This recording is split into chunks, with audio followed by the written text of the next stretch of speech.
ಸ್ಫೂರ್ತಿಯನ್ನು ನೀಡುವ ಆಲಿಸಿ ಮಕ್ಕಳೇ. ಎಲ್ರಿಗೂ ನಮಸ್ಕಾರ. ಮುಳಬಾಗಿಲು ತಾಲೂಕು ಉಪ್ಪರಳ್ಳಿ ಗ್ರಾಮದ ಶಾಲಾ ವಾರ್ಷಿಕೋತ್ಸವ ಕಾರ್ಯಕ್ರಮ. ಆ ಕಾರ್ಯಕ್ರಮಕ್ಕೆ ಆಗಮಿಸಿದ ವೇದಿಕೆ ಮೇಲೆ ಹಾಜರಾಗಿದ್ದ ಎಲ್ಲ ಗಣ್ಯರಿಗೂ ಮತ್ತು ಉಪ್ಪರಳ್ಳಿ ಗ್ರಾಮಸ್ಥರು, ಅದೇ ರೀತಿ ನನ್ನ ಮುದ್ದಿನ ಮಕ್ಕಳು ಎಲ್ಲರೂ ಈ ಕಾರ್ಯಕ್ರಮಕ್ಕೆ ಬಂದು ಈ ಕಾರ್ಯಕ್ರಮನ ಯಶಸ್ವಿ ಮಾಡ್ತಾ ಇದ್ದಾರೆ. ಈ ಕಾರ್ಯಕ್ರಮ ಎಷ್ಟು ಅಚ್ಚುಕಟ್ಟು ನೀಟಾಗಿದೆ. ನಮ್ಮ ಹಳ್ಳಿಗಳಲ್ಲಿ ಈ ತರ ಡೆಕೋರೇಷನ್ ಮಾಡಿ ಮಕ್ಕಳನ್ನ ಕುಳಿಸಿ ಒಂದು ನೃತ್ಯ, ಒಂದು ಡ್ಯಾನ್ಸ್ ಪ್ರೋಗ್ರಾಮ್ ಮಾಡಿಸ್ತಾರೆ. ಪೋಷಕರೆಲ್ಲ ನೋಡಕ್ಕೆ ಬಂದಿದ್ದಾರೆ. ನಮ್ಮ ಮಕ್ಕಳು ಯಾವ ತರ ಡ್ಯಾನ್ಸ್ ಮಾಡ್ತಾರೆ, ಯಾವ ತರ ಇದು ಮಾಡ್ತಾರೆ ಅಂತ ಅವರು ಬಂದು ಮಕ್ಕಳು ಯಾವ ತರ ಮಾಡ್ತಾರೆ ನೋಡಕ್ಕೆ ಬಂದಿದ್ದಾರೆ ಅಂದ್ರೆ ಖುಷಿ ಆಗುತ್ತೆ. ಮಕ್ಕಳೆಲ್ಲ ಊಟ ಮಾಡಿದ್ರ? ಎಷ್ಟು ಸಲ ಮಾಡಿದ್ರ? ಬೆಳಗ್ಗೆಯಿಂದ ಎಷ್ಟು ಸಲ ಮಾಡಿದ್ರ? 2. ನಾನು ಇವಾಗ ಬನ್ನಲ್ಲಿ ಹೇಳ್ದೆ, ಅಲ್ಲಿ ಸ್ವಲ್ಪ ಗಲಾಟೆ ಮಾಡ್ತಾ ಇದ್ರು. ಉಪ್ಪರಲ್ಲಿ ಮಕ್ಕಳು ಸ್ವಲ್ಪ ಕೂಡ ಗಲಾಟೆ ಮಾಡಲ್ಲ, ಅಷ್ಟು ನೀಟಾಗಿ ಕೂತ್ಕೊಂಡು ಕೇಳ್ತಾರೆ ಅಂತ ಹೇಳ್ತೀನಿ. ಇವಾಗ ನೀವು ಡಾಕ್ಟರ್ ಆಗ್ಬೇಕಂತ ಎಷ್ಟು ಜನ ಕೈ ಎತ್ರಿ?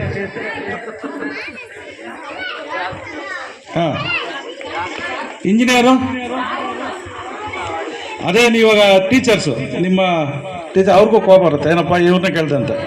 ಅವ್ರ ಮೇಲೆ ಎತ್ರಿ. ನೀವು ಟೀಚರ್ ಆಗ್ಬೇಕಂತ ಎಷ್ಟು ಜನ ಇದ್ದೀರಾ?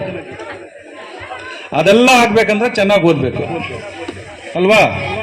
ಚೆನ್ನಾಗಿ ಓದ್ರೆ ಸಮಾಜದಲ್ಲಿ ಒಳ್ಳೆ ಕೆಲಸ ಆಗುತ್ತೆ, ನಮ್ಮ ಪೋಷಕರಿಗೆ ಒಳ್ಳೆ ಹೆಸರು ಬರುತ್ತೆ ಅಲ್ವಾ? ಚೆನ್ನಾಗಿ ಓದ್ತಿರಲ್ಲ. ನೀವು ಚೆನ್ನಾಗಿ ಓದಿ ನಿಮ್ಮ ಕ್ಲಾಸಲ್ಲಿ ಟಾಪರ್ ಬಂದರೆ ನಾನು ಗಿಫ್ಟ್ ಕೊಡ್ತೀನಿ ನಿಮಗೆ. ಏನೋ ಎಲ್ಲ ಕ್ಲಾಸ್ ಕೂಡ. ಎಷ್ಟನೇ ಕ್ಲಾಸಿಂದ ಸರ್ ಅದು? 7ವರೆಗೂ ಟಾಪರ್ ಯಾರು ಬಂದರೆ ಫಸ್ಟ್ ಕ್ಲಾಸು ಎಲ್ರಿಗೂ ಗಿಫ್ಟ್ ಕೊಡ್ತೀನಿ. ಚೆನ್ನಾಗಿ ಓದ್ತೀರಾ? ಚೆನ್ನಾಗಿ ಬರೀತೀರಾ? ಅದಕ್ಕೆ ನಿಮ್ಗೆ ಬೈಂಡ್ಗಳು ತಂದು ಕೊಟ್ಟಿದ್ದೀನಿ, ಚೆನ್ನಾಗಿ ಬರೀತಿರ್ತಾರಂತ. ಚೆನ್ನಾಗಿ ಬರೀತಿರಂತ ಬೈಂಡ್ ತಂದು ಕೊಟ್ಟಿದ್ದೀನಿ. ಚೆನ್ನಾಗಿ ಬರೀಬೇಕು ನೀವು. ಚೆನ್ನಾಗಿ ಬರೆದಾಗ ನಿಮ್ಮ ಗುರುಗಳಿಗೂ ಒಳ್ಳೆ ಹೆಸರು ಬರುತ್ತೆ ತಾಲೂಕಲ್ಲಿ. ಅದೇ ರೀತಿ ನಿಮ್ಮ ತಂದೆ ತಾಯಿಯವ್ರಿಗೂ ಒಳ್ಳೆ ಹೆಸರು ಬರುತ್ತೆ. ಆದಮೇಲೆ ಇನ್ನೊಂದೇನೆಂದರೆ ಮೊಬೈಲ್ ಯಾರು ನೋಡಬಾರ್ದು. ನಮ್ಮ ಪೋಷಕರು ಅವ್ರು ಮನವಿ ಮಾಡ್ಕೊತೀನಿ, ಸಾಯಂಕಾಲ ಬಂದ ತಕ್ಷಣ ನಮ್ಮ ಗುರುಗಳೊಂದು ಇದು ಕೊಟ್ಟಿರ್ತಾರೆ ಹೋಮ್ವರ್ಕು, ಅದನ್ನು ಮನೆಯಲ್ಲಿ ಕೂರಿಸ್ಕೊಂಡು ಬರೆಸಿದಾಗ ಅವ್ರ ಮೊಬೈಲ್ ಕಡೆ ಗಮನ ಕೊಡೋಲ್ಲ. ಇವಾಗ ನೋಡೋದು, ಇವಾಗ ಎಲ್ಲಿ ನೋಡಿ ಹಾಸ್ಪಿಟ್ಲಲ್ಲಿ ನೋಡಿ ಮಕ್ಕಳದು ಮೊಬೈಲಿಂದ ಕಣ್ಣುಗಳು ಎಫೆಕ್ಟ್ ಆಗಿದೆ, ಬೇರೆ ಬೇರೆ ಎಫೆಕ್ಟ್ ಆಗಿದೆ ಅಂತ ಡಾಕ್ಟರ್ಗಳು ಹೇಳ್ತಾ ಇದ್ದಾರೆ. ಯಾವುದೇ ಕಾರಣಕ್ಕೂ ಮಕ್ಕಳಿಗೆ ಮೊಬೈಲ್ ಕೊಡಬೇಡ್ರಿ. ತಗೊಂತೀರಾ ಮೊಬೈಲ? ನಮ್ಮ ಹುಡುಗರು ತಗೊಳ್ಳಲ್ಲ, ಅದು ಗೊತ್ತು. ಅದೇ ರೀತಿ ಇವಾಗ ಸರ್ಕಾರಿ ಶಾಲೆಗಳಲ್ಲಿ ನಮ್ಮ ಕೈಯಲ್ಲಾದಷ್ಟು ನಾವು ಸಹಾಯ ಮಾಡ್ಕೊಂಡು ಬರ್ತಾ ಇದ್ದೀವಿ.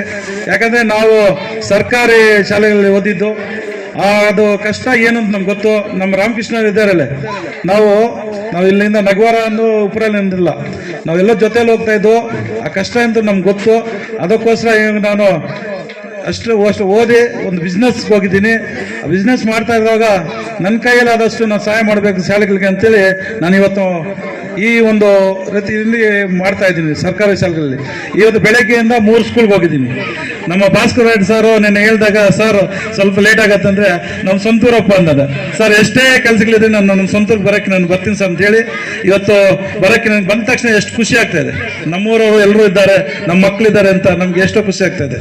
ಅದಕ್ಕೋಸ್ಕರ ನೀವು ಕರೆಸಿ ಈ ಒಂದು ಪ್ರೋಗ್ರಾಮು ಚೆನ್ನಾಗಿ ನಡೀತಾ ಇದೆ. ಅದೇ ಇಂಥ ಪ್ರೋಗ್ರಾಮ್ಗಳು ಮಾಡಬೇಕಂತೇಳಿ, ವಾಕೋತ್ಸವ ಅಂತಲ್ಲ, ಅವಾಗವಾಗ ಇಂಥ ಪ್ರೋಗ್ರಾಮ್ ಮಾಡಿದಾಗ ನಾವು ಬರ್ತೀವಿ, ನಮ್ಮ ಮಕ್ಕಳ ಜೊತೆಯಲ್ಲಿ ನಾವು ಇರ್ತೀವಿ. ಅದಕ್ಕೋಸ್ಕರ ಇದೇ ಕಾರ್ಯಕ್ರಮಕ್ಕೆ ಕರೆಸಿ ನಾವೆಲ್ಲರೂ 4 ಮಾತು ಮಾತಾಡೋಕ್ಕೆ ನೀವು ಅವಕಾಶ ಕೊಟ್ಟದ ಎಲ್ರಿಗೂ ನಮಸ್ಕರಿಸ್ತಾ, ಜೈ ಹಿಂದ್, ಜೈ ಕರ್ನಾಟಕ.